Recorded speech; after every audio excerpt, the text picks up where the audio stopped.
लगा दी ओके दबा हुआ है।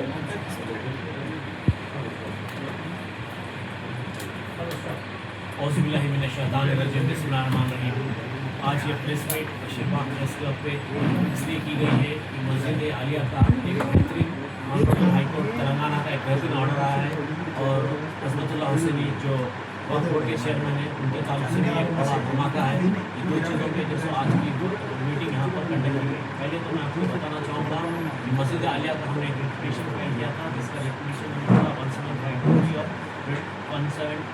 17523 ऑफ 2024। ये है रिपिटिशन, ठीक है। तो ये रिपिटिशन इसलिए फाइल कर रहे थे हम कि there was a misappropriation of funds. उसके जो पैसा आ रहा था, चंदा आ रहा था, उसको जो है गलत तरीके से इस्तेमाल किया जा रहा था। कोई अकाउंटेबिलिटी नहीं थी, कोई ट्रांसपेरेंसी नहीं थी, कोई जवाबदार नहीं था वहाँ पे। जैसा आ रहा अल्लाह की ज़मीन अब्दुल्ला का कब्जा करके खा जा रहे थे।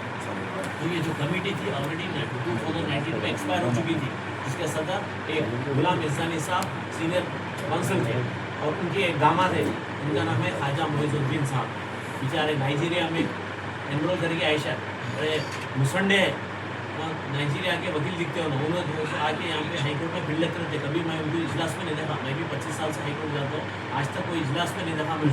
हमारी पेशी में जब भी आते भाग के जाके उसको पकड़ के लाते, इसको पकड़ के लाते, भाई सर आर्ग्यूमेंट करो, सर आर्ग्यूमेंट करो क्यों। ये बस ये अदर साइड हो ये मुसंडा जो है सो ऑलरेडी रेप केस में था, ये मुसंडा ऑलरेडी रेप केस में था। इसका रेप ऑलरेडी जो है 376 में भी बुक हुआ है इसका। ये देखिए FIR रेप केस में था और इसके जो सब इतने इलीगल एक्टिविटीज़ है, आप यकीन मानिए संगारेड्डी में कई वक्फ ज़मीनों पे कब्जा करके बैठा है। उसके अलावा ये लक्की होटल है, देखिए मुमताज़ यार जनता उनके पूरे रेंट्स लेता हूँ मैं। और बंजारा हिल्स में एक मस्जिद है, वहाँ के रेंट लेता। पार्कवुड होटल के पार्कवुड स्कूल था, देखिए उनके अयूब खां उन्होंने जो सो बच्चियों के साथ रेप कर रहे थे, उनके केस में भी पैसे खा जाए। तो इसके पूरे 2 पेज का सफ़र बता सकते हैं। वकालत तो आती नहीं, इधर उधर भाग के अपने आप को वकील बनाता। नाइजीरिया जाना उन्हें, नाइजीरिया के लिए जो सो सूटेबल है उन्हें, हैदराबाद के अंदर के सूटेबल नहीं है।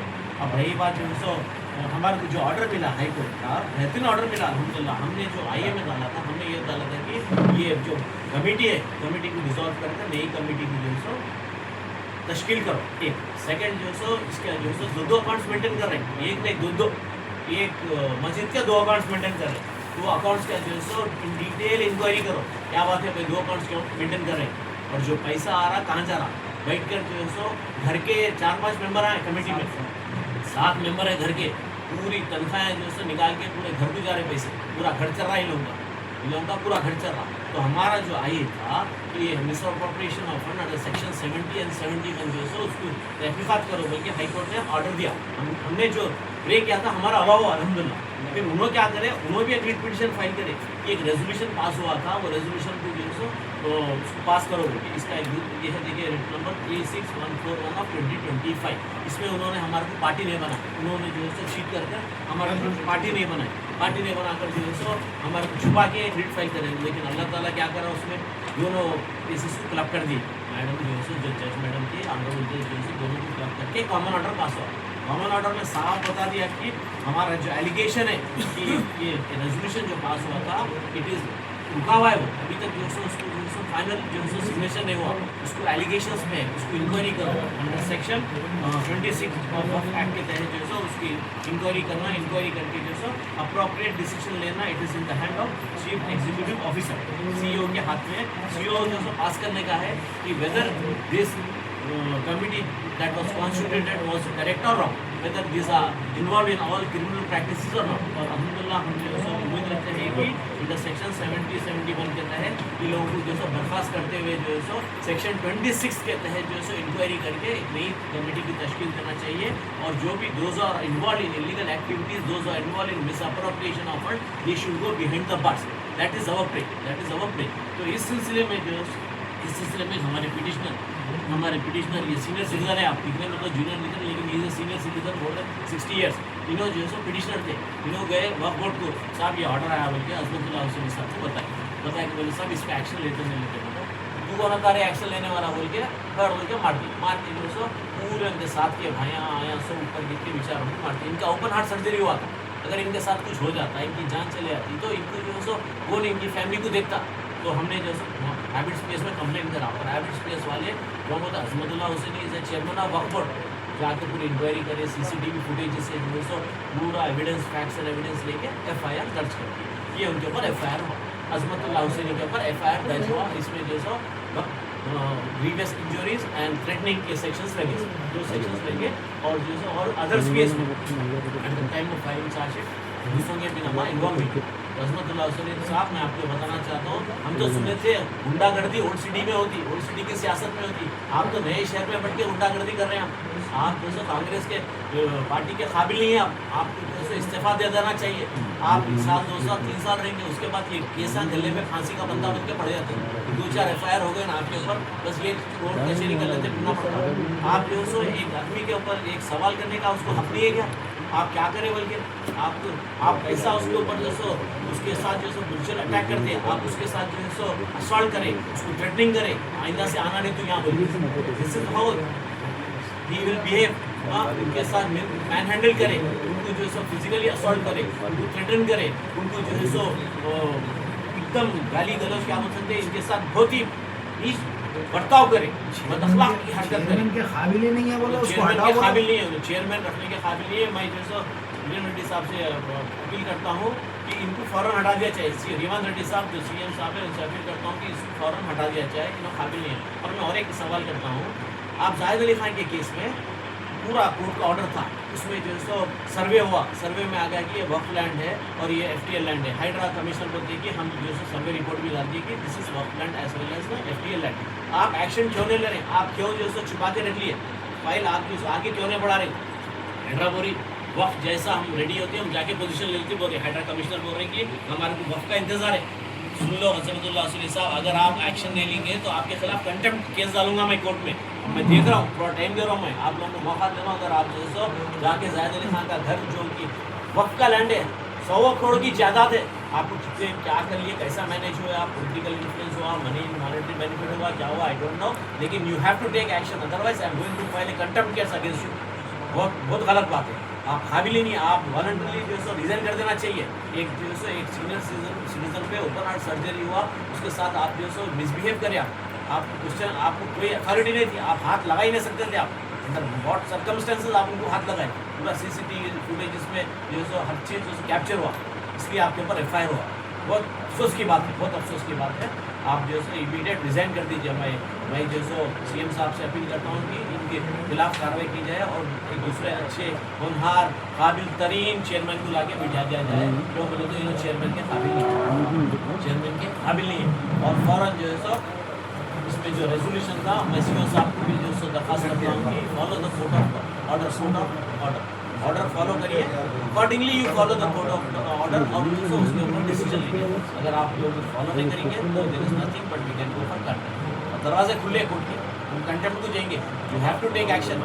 एक तो मस्जिद आलिया का, दूसरे तो जाहिद अली खान की प्रॉपर्टी। मैं आपके से एक बार इमीडिएटली आप करेंगे, you have to take action and don't force us to file contempt case. खुदा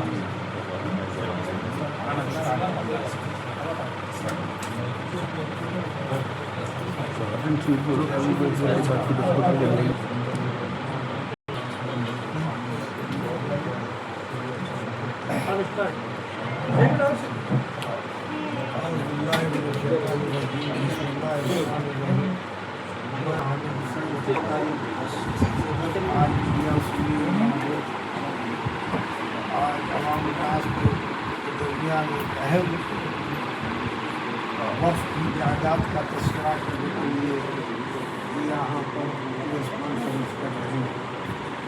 मस्जिद आलिया जो है गंज बाउंड्री में है और अभी हमारे अभी अब्बासी साहब ने तस्वीर से इस सिलसिले में गुफ्तगू की है। सवाल ये है कि गुलाम समदानी साहब गुलाम यवदानी साहब इस कमेटी के जो सदर हैं और वो भी सदारत भी जो तकरीबन 25-30 साल से ज़्यादा और वो जो है सदारत कर रहे थे। और अब वहाँ उनके अपने दामाद जो ख्वाजा मोइनुद्दीन उनका नाम है और वो अपने आप को जो एडुकेट कहते हैं वो कमेटी में काम कर रहे हैं। हैसियत मुसलमान के ज़रूरी है कि आप हिसाब किताब साफ रखें और ये बताएं कि क्या आमदनी हो रही है, क्या खर्चा हो रहा है, इनकम क्या है, एक्सपेंडिचर क्या है, आप वो बताएं। लोग अगर मुतालबा करें तो आप उनसे लड़ने की ज़रूरत नहीं है। और दूसरी बात यह है कि इस हिसाब किताब में खुद बुद्ध हुआ है और दो अकाउंट्स चल रहे हैं, तो ये खुद ताज्जुब की बात है।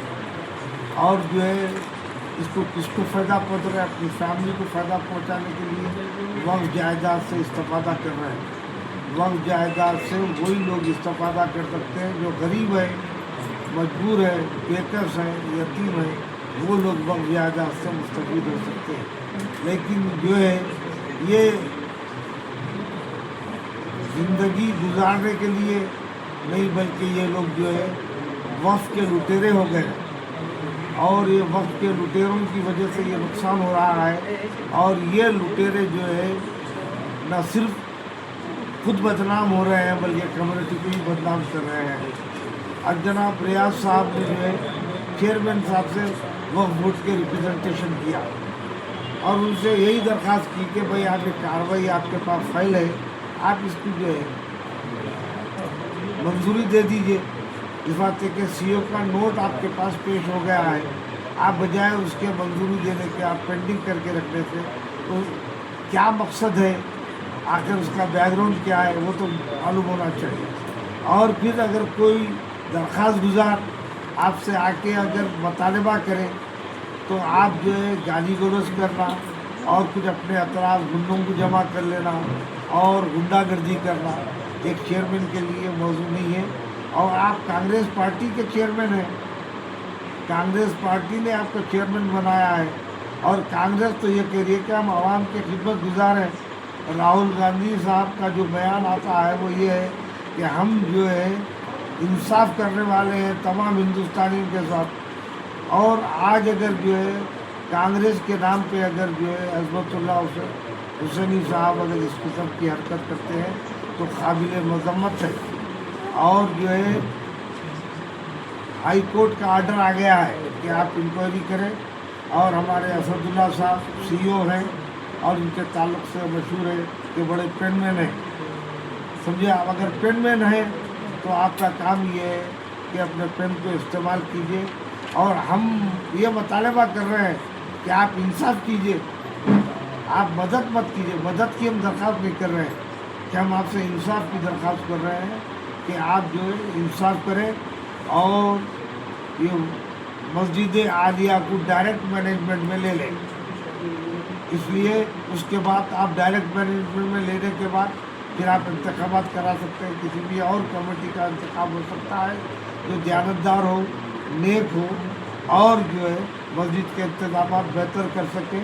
इसलिए जिस लोकेशन पे ये मस्जिद है ये इसको बहुत से डेवलप किया जा सकता है, इसमें बहुत से समाजी काम किए जा सकते हैं, मजहबी काम किए जा सकते हैं और जो है तालीमी काम किए जा सकते हैं, बजाय इसके जो है सिर्फ कुछ लोग अपने मफादात की खातिर जो है इसको इस्तेमाल कर रहे हैं।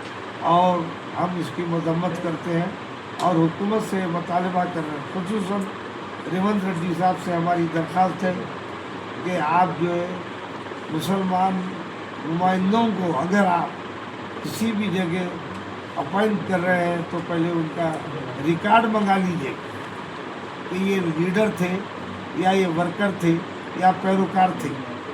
आप रिकॉर्ड मंगा के उनका अपॉइंटमेंट कीजिए और ताकि कांग्रेस पार्टी का नाम भी बरकरार रहे और लोग कांग्रेस से वाबस्ता हों।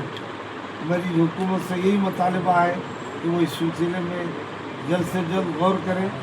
और खुसूसन जो है नए मिनिस्टर जो आए हैं जनाब अजहरुद्दीन साहब, उनका काम ये है कि वो जो अक़लियती शोबे में जो इस वक्त नाइंसाफ़ियाँ हो रही है उसके लिए तवज्जो करें और जो है एक ऑफिसर का इंतखाब करें। इन अक़लियती शोबों में क्या काम हो रहा है और क्या काम नहीं हो रहा है, जो काम में रुकावटें हो रही है उसकी वजह क्या है, तो ताकि इनका मुख्तसरी दौर है और इस मुख्तसर दौर में अगर ये बेहतर काम करेंगे तो आइंदा इनका भी मुस्तकबिल बेहतर होगा। मैं अल्लाह से दुआ करता हूँ कि अल्लाह हमारे हौसले बुलंद करे और जो है जालिम से मुकाबला करने की ताकत दे और इस्तकामत दें और हम जो है बग़ैर किसी डर व खौफ के अल्लाह से डरने वाले लोग हैं। हम जो है आगे बढ़ने वाले हैं और इस तहरीक को हम आगे चलाएंगे और इसके बाद जो है वक्फ बोर्ड ये नहीं कहना कि आप हमको बग़ैर इत्तला दिए कि आपने तो ऐसी तहरीक चलाएंगे। तो हम ये पहले ही कह रहे हैं ये जमहूरी मुल्क है, यहाँ पर जो है ताकत का मुजाहरा करना पड़ता है तो हम ताकत का मुजाहरा करेंगे। फिल वक्त जो है हम सहाफ़ती अंदाज में, अब चूँकि सहाफ़त भी एक बहुत बड़ा सुतून है और उस सुतून से फ़ायदा उठाने के लिए हम यहाँ जमा हुए हैं और मैं अल्लाह का शुक्र अदा करता हूँ कि हम इस काबिल रखा। खुदा తెలుగు స్టార్ట్ చేస్తాం. తెలుగు హిందీ दोनों మిక్స్ తెలుగు ప్యూర్.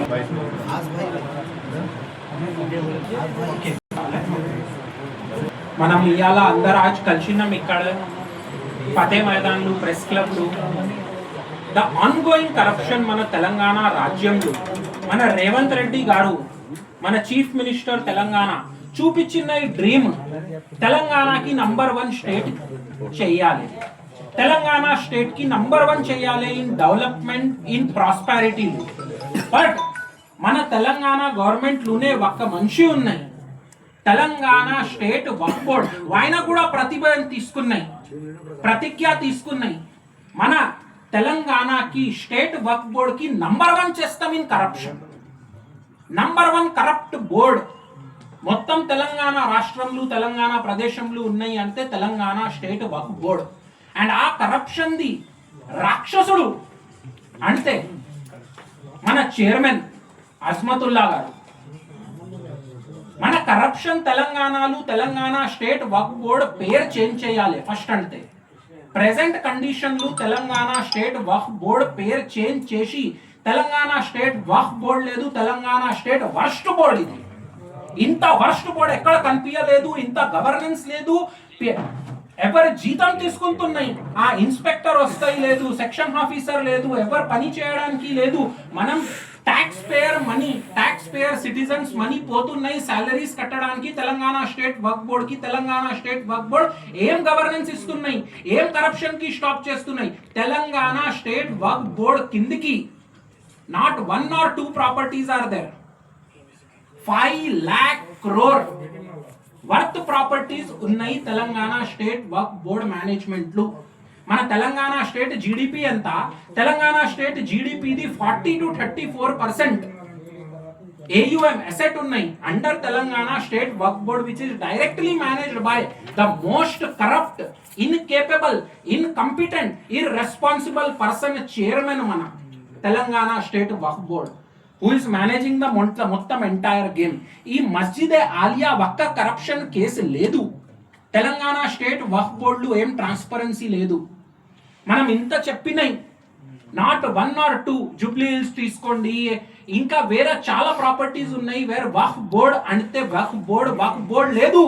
ఇది Telangana state property brokers board. ఏం ప్రాపర్టీ కావాలి, ప్రాపర్టీ బ్రోకర్స్ ది బోర్డ్ అంటే తెలంగాణ స్టేట్ వక్ఫ్ బోర్డ్. నీకు ప్రాపర్టీ ల్యాండ్ గ్రాబింగ్ చేయాలి, నీకు తెలంగాణలో ఏం ప్రాపర్టీకి తీసుకోవాలి కరప్షన్లు ల్యాండ్ గ్రాబింగ్ చేయాలి, నువ్వు వెళ్ళు తెలంగాణ స్టేట్ వక్ఫ్ బోర్డ్ కి ఆయన మొత్తం డయాగ్రామ్ పెట్టి ఎట్లా ల్యాండ్ గ్రాబింగ్ చేయాలి, ఎట్లా ప్రాపర్టీకి తీసుకోవాలి, ఎట్లా మాస్ కి చేయాలి, పర్సనల్ ఐడెంటిటీ కోసం, పర్సనల్ ఎన్రిచ్మెంట్ కోసం ఆ మొత్తం మార్గ చూపిస్తాయి అంటే Telangana state Waqf board. Inspector చూపియలేదు అంటే చైర్మన్ దగ్గర వెళ్ళు, ఆయన పర్ఫెక్ట్ డయాగ్రామ్ పెడతాయి ఎట్లా మన కరప్షన్ చేసి మాస్క్ ఉండని, దర్గా ఉండని, గ్రేవ్ యార్డ్ ఉందని ఆ ప్రాపర్టీ బ్రోకర్ ది బోర్డ్ అయిపోయింది ఇప్పుడు. ఇది అల్లా బోర్డ్ లేదు, సేవా కోసం ఏం బోర్డ్ లేదు. ఇది corruption board, property brokers board. మన చెప్తాయి అంటే తెలంగాణకి అందరు जोदक को देखना है तो आप वक्फ बोर्ड को जाइए, आपको जोदक दिख जाएंगी, आप वहीं दिख जाएंगी. అండ్ అక్కడ ఆ జోదకులు పెద్ద రాక్షస్ అంటే చైర్మన్, అంత పెద్ద రాక్షసుడు. మొత్తం తెలంగాణ స్వర్గ భూమి, ఆ స్వర్గ భూమిలో మొత్తం హార్ట్ ఆఫ్ ది సిటీలు నాంపల్లిలు ఒక నరక ఉన్నాయి. ఆ నరక అంటే వక్ఫ్ బోర్డ్.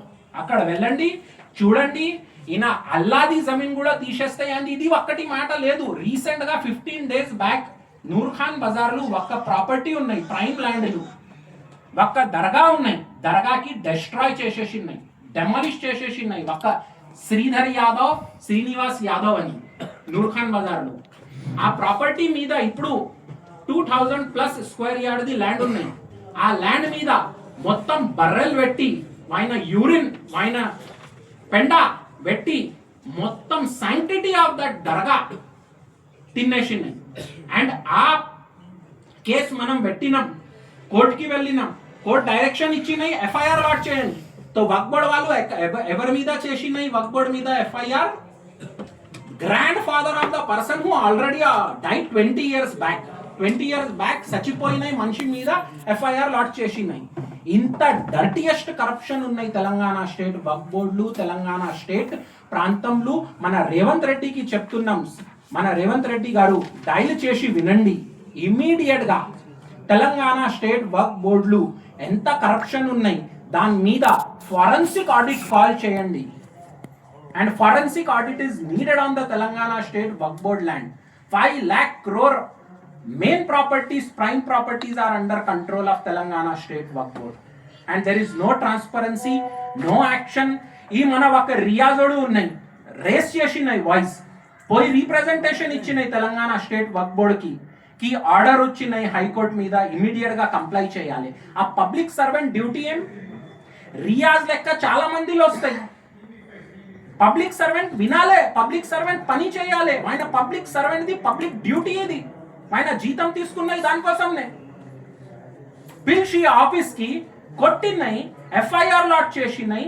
అండ్ ఇంకా ఇప్పటి వరకు ఆలియా మస్జిద్ మీద ఏం పని చేయలేదు. ఆ తెలంగాణ స్టేట్ వక్ఫ్ బోర్డ్ లేదు, ఇది worst board, incapable board. Immediate గా ఇది తీసేయాలి. అండ్ ఎవరెవరు కరప్షన్ చేసినాయి, ఒక్క నాకు మనిషి తెలుసు తెలంగాణ స్టేట్ వక్ఫ్ బోర్డు, ఒక ఇన్స్పెక్టర్ ఉన్నాయి, ఆయన జీతం 40-50,000 ఉంటాయి. బట్ ఆయన personal asset more than 120 crore. ఎక్కడి నుంచి వచ్చినాయి సార్? ఎవరిది గ్రేవ్ యార్డ్ తినేసినాయి. ఈ Telangana state Waqf board corruption ధర్తీ మీద లేదు, ధర్తీ కిందికి కూడా ఉన్నాయి, ధర్తీ పైన ఆకాశాలు కూడా ఉన్నాయి. ధర్తీ మీద మాస్క్ ఉన్నాయి, అది కూడా కరప్షన్.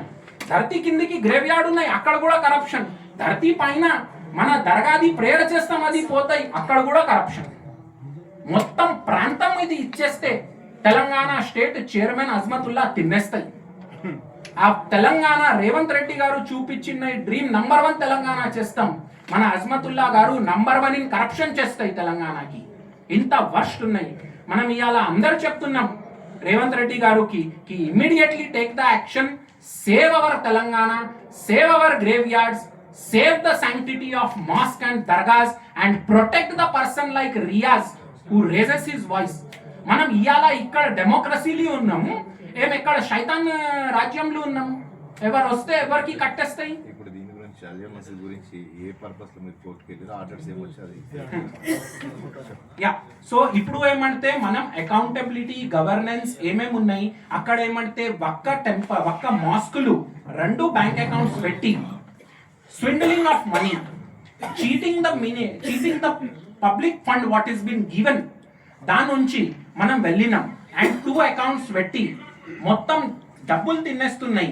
ఎవరు అంటే ఆ Khaja Moinuddin, who is a titular agency of the present సదర్ అవరు మన జాయిదుద్దీన్ గారు. తో మొత్తం కరప్షన్ నడుస్తున్నాయి ఈ ఆలియా మస్జిద్ నుంచి. దానికోసం actually we went to court and court order ఇచ్చినాయి 3 months లో కంప్లైన్స్ రిపోర్ట్ ఫైల్ చేయి, అకౌంట్స్ ఇప్పటి వరకు ఇయ్యలేదు. అండ్ సెకండ్ మ్యాటర్ ఈజ్ ఆఫీస్లు కొట్టినాయి, పిలిచి ఆర్డర్ ఆస్కినాయి, కంప్లై ఎందుకు చేయలేదు అని, అది కూడా దాని నుంచి ఏం సంబంధం లేదు. సో ఇప్పుడు ఎఫ్ఐఆర్ అయింది, అబిట్స్ పిఎస్లు that is a very serious offence. ఆ పబ్లిక్ సర్వెంట్ ఇట్లా చేస్తున్నాయి అంటే ఎప్పుడూనే వి విల్ నెవర్ యాక్సెప్ట్. కొట్టింది ఎవరు? ఖాజా మొయినుద్దీన్. సో సార్ చెప్తా ఈ the personal questions of that.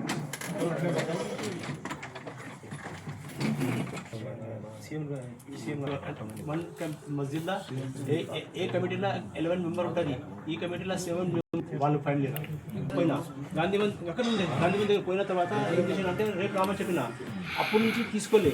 తర్వాత ఏం చేసినా అంటే రేపు అన్నా నేను మళ్ళీ లోక్ అదాలత్లో కంప్లైంట్ పెట్టినా నేను జూలై 6 months. మళ్ళీ కోర్టు ఆర్డర్ తీసుకున్నాను, ఫీవర్ అయిందా నేను ఆర్డర్ తీసుకుపోయినా అంటే వాళ్ళు బ్రదర్ అన్ని మొత్తం వాళ్ళు అక్కడ కూర్చున్న తర్వాత సార్ ఏమైంది సార్ నువ్వు చేస్తా చేయలేకుండా సీఎం దగ్గర పెద్ద మంచి దగ్గర పోతా నువ్వు ఎవరి దగ్గర పోరా తిట్టిన గాలి కూడా సార్ చైర్మన్ బ్రదర్ అండ్ ఫ్లాన్ हिंदी में बोलो ना, मैं क्या बोलूं, कुछ पूछना है तो बोलो।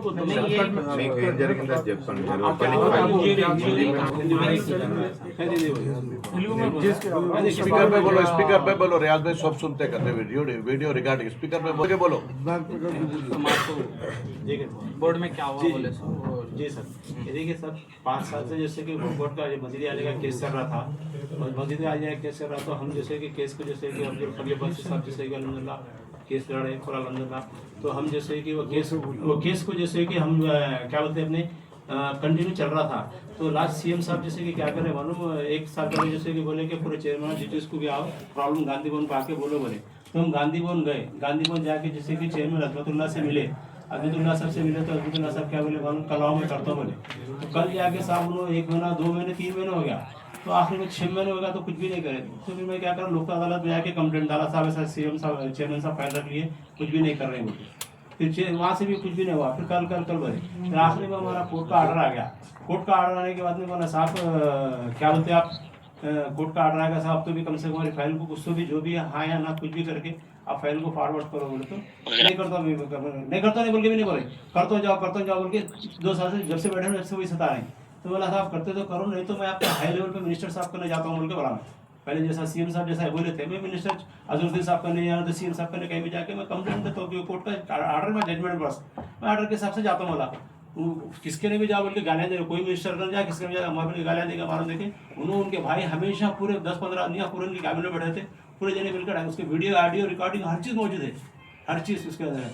अब उसके बाद में जैसे कि बोल रहे थे और इसका मैं हम बोले भाई मस्जिद में जैसे ख्वाजा मस्जिद जो है आज की तारीख में भी उसके घर की फैमिली को 2 महीने तनख्वाह जा रही, मस्जिद में घर में काम करते तनख्वाह यहाँ से लेते। हम बोल रहे भाई ये मस्जिद का मसला है, मस्जिद के पैसे में कहीं खा रहे आप लोग, खाना है तो बाहर दूसरे कामों में खाओ ना, मस्जिद में कहीं खा रहे। हम मस्जिद का हिसाब किताब देखो बोले एटलीस्ट कम से कम 5-10 साल का तो 35 साल से मस्जिद का हिसाब कर रहे हैं, 10 साल का तो भी हिसाब किताब एक भी हिसाब नहीं दिया आज तक लोग। सब पूरा 1 फ्लोर की लिफ्ट को जारी कर 40 लाख रुपए का कलेक्शन करे, 18 लाख का बिल बता रहे हैं, 1 लाख रुपए बिल है, 1 फ्लोर की लिफ्ट को 18 लाख रुपए लगते हैं, 40 लाख रुपए लगते हैं। कैमरे के पैसे वो पैसे हम कुछ हिसाब किताब पूछे उनसे, हिसाब किताब का जवाब दे रही नहीं, सब इसके सदारत पूरे ख्वाजा मोइनुद्दीन के थ्रू है। इस्लामी साहब तो बेचारे एजेड हो गए, 97 ईयर्स के हो गए, उन्हें आते खाली उनको लेके फिरते। अब यहाँ के बोल के नहीं, हर जगह मैं तो बोल रहा हूँ ये ख्वाजा मोइनुद्दीन को जैसे कि ख्वाजा मोइनुद्दीन को जैसे कि तामीर मिल्लत में तुर्बतुल माल में भी पूरी टीम जाके तुर्बतुल माल में बैठे हुए पर, और मक्का मस्जिद की कमेटी में और जैसे कि बागहान की कमेटी में, और उन्होंने क्या करे मालूम मेरे को 10 लाख रुपए देना कहते, मैं ख्वाजा मोइनुद्दीन को उन्होंने लेटर दिए मेरे को 10 लाख रुपए देना कहते, ख्वाजा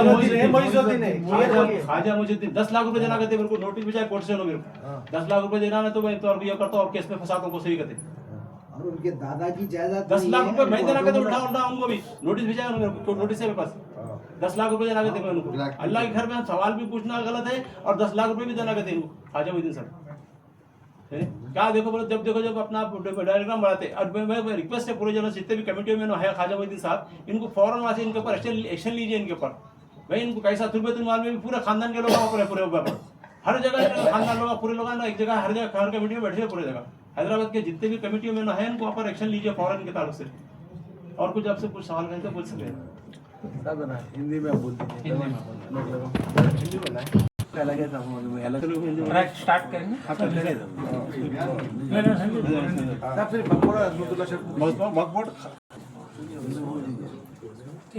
हमारे हैदराबाद में एक कहावत है और एक बात को हम बहुत मानते भी हैं कि वक्त की जमीन और वक्त की जायदाद कयामत तक अल्लाह की जायदाद है। ये एक मानते हैं हम इस बात को और हम जानते भी हैं। और जब वक्फ बोर्ड की बात आती है कि कयामत तक वो जायदाद कयामत तक सिर्फ अल्लाह के नाम पे, ऑलमाइटी के ही नाम पे रहेगी, वैसा ही हमारा तेलंगाना स्टेट का वक्फ बोर्ड है जो कयामत आने तक भी काम नहीं करेगा। कसम खा के बैठा है हमारा चेयरमैन। अगर खुदा भी नीचे आ जाएंगे, कयामत भी आ जाएंगी, तो तेलंगाना स्टेट का वक्फ बोर्ड काम नहीं करेगा। इसकी कसम हमारे अजमतुल्लाह साहब ने खाई है। आज हमारे बीच में, आज हम यहाँ पर आए हैं क्योंकि एक हमारे बीच के एक जागरूक सिटीजन, एक इनविजिलेंट सिटीजन ने आवाज उठाई कि मस्जिद आलिया के अंदर जो करप्शन हो रहा है, जो फ्रॉड हो रहा है, जो पैसे आ रहे हैं, उसको बैंकिंग ट्रांजैक्शंस के अंदर पैसे रखते हुए बैंक के अंदर सैलरीज नहीं दे रहे हैं वहां के वर्करों को, क्यों? ये क्वेश्चन करने के लिए एक डिवोटी जो रोज नमाज पढ़ने जाते हैं उस मस्जिद में, उन्होंने पूछा। तो आज उनकी इस आवाज को दबाने के लिए हर तरीके का प्रयत्न कर रहे हैं हमारे तेलंगाना स्टेट वक्फ बोर्ड के चेयरमैन अजमतुल्लाह साहब। आज मैं पूछना चाहता हूं आप ये प्रेस के माध्यम से कि क्या ये देश बिक चुका है या प्रॉपर्टी ब्रोकरों के थ्रू स्टेट वक्फ बोर्ड ने बेच दिया है पूरी अल्लाह की जमीन को वक्फ बोर्ड के ब्रोकरों ने? कि कोई आवाज उठाए।